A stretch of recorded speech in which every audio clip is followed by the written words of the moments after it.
nous. Qu'est-ce qui a changé de Kylian qui est arrivé en 2017 par rapport aujourd'hui Kylian 2022, la version actuelle? Déjà, il a vieilli, c'est déjà bien, mais après, c'est un joueur différent. Avec la même ambition, la même détermination, mais un statut différent et une étape de sa carrière différente. Et je pense que voilà, je suis aussi un joueur différent parce que j'ai pas mal évolué et je pense que j'ai évolué dans le bon sens. Et pourquoi était tellement difficile de prendre la décision et quels sont les points clés que vous avez choisi finalement Paris Saint-Germain? C'est compliqué parce que vous voulez prendre la meilleure décision, on parle de votre avenir. C'est votre avenir de quoi on parle et vous voulez pas vous tromper. Maintenant, les facteurs, comme j'ai dit tout à l'heure, c'était une sorte de reconnaissance au Paris Saint-Germain, à la France, parce que moi je suis français, de rester encore un petit peu dans mon pays, c'est vraiment donner l'opportunité, voilà, de rester un peu, de faire profiter de mon talent à toute la France, et je pense que c'était important d'avoir cette reconnaissance-là. Bon, en signant le contrat, Paris Saint-Germain envoie un message très fort que le projet il est toujours là, il est toujours très puissant. Qu'est-ce qu'on peut attendre de ces mercato? J'imagine aussi que toi, tu vas participer, pas comme un agent, mais aussi pour aider éventuellement le directeur sportif et tout. Franchement, pour être honnête, moi je vais partir en vacances et je vais rentrer pour la reprise.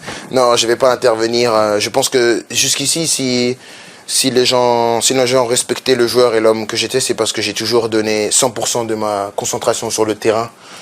Toujours été concentré dans mon football. Je vais pas commencer à m'éparpiller, à dire oui, lui, non, lui, oui, non. Si je suis un grand joueur, c'est parce que je suis concentré sur mon métier et je vais laisser les gens qui sont responsables de ça gérer de la meilleure des façons parce que je pense qu'il faut savoir aussi dans la vie faire confiance aux gens. Ok, donc on parle de la Coupe du Monde, c'est une année très importante. Dis-moi, quelles sont pour toi les 5 sélections favoris? Il y a la France déjà. Je pense que le Brésil est une bonne équipe. Après, il y a pas mal d'équipes européennes aussi, parce que l'avantage qu'on a nous les Européens, c'est qu'on joue toujours nous entre nous et on a des matchs de haut niveau. Comme par exemple la National League, on a des matchs de haut niveau tout le temps. Donc, quand on arrive à la Coupe du Monde, on est prêt. Là où le Brésil et l'Argentine, ils n'ont pas ce niveau-là. En Amérique du Sud, le football n'est pas aussi avancé qu'en Europe. Donc c'est pour ça que les dernières Coupes du Monde, quand vous regardez, c'est toujours les Européens qui gagnent. Oui. Bon, direct, qui va être Ballon d'Or cette année? C'est difficile. C'est difficile parce que la saison, elle n'est pas finie.